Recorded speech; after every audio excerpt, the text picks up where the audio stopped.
দেখুন ফোড়ন দিচ্ছে সর্ষে, মৌরি আর শুকনো লঙ্কা।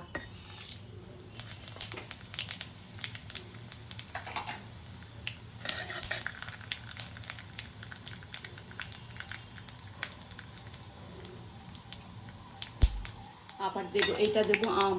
আমটাকে দেখুন স্টিম, মোমো বর্তনে স্টিম করে নিয়েছি। এবারে রসটা করিনি, রসটা এর ভিতরে আছে। কীভাবে করছি দেখুন আমি চাটনিটা।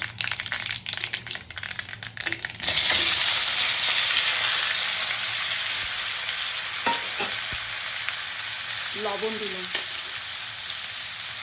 হলুদ দিলাম, কিশমিশ দিচ্ছি,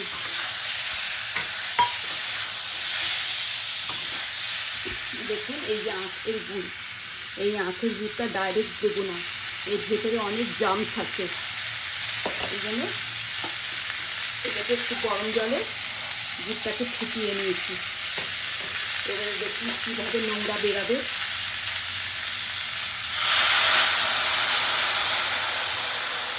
এই গুড়ের রসেই চাটনিটা হবে।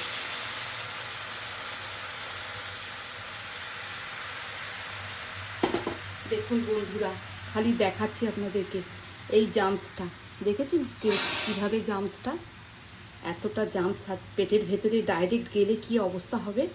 এটাকে করে ছেঁকে নিয়ে দিয়েছি।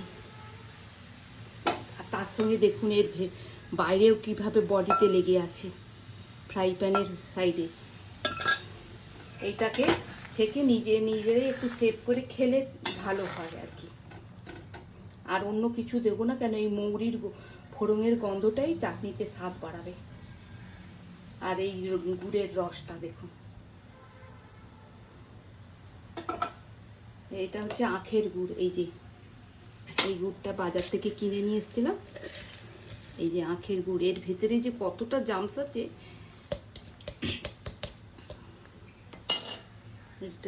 খেতেও তো ইচ্ছা করে, কিন্তু এটাকে একটু গরম জলে করে দিলেই নোংরা ডাস্টটা সব নিচে চলে যাবে।